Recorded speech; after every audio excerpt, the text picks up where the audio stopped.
So Christmas is finally here, and you know Christmas is here when you see this, the Coca-Cola truck.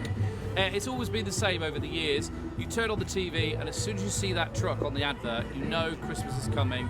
And it's so exciting that this year I've been given the opportunity to travel around with it, be the MC, be the host of the iconic truck. We've met so many amazing people. We've been up in Scotland, we've been across Yorkshire, and now we're here in London at Bluewater.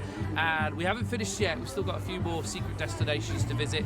And that's what we've done this year. We haven't released all the destinations in one go. We've actually teased people. It's driving people a little crazy, but we pop it up in different places, sort of teasing people where we're going to be, and it's been fantastic. So, I mean, it's been a difficult year for everybody last year, and the Coke truck for 1 year, for a long, long time, didn't roll. We didn't go anywhere, and it's great to be back, and it's great to see all the kids' faces and all the families. But I've got to say, I think the adults enjoy it more than the kids.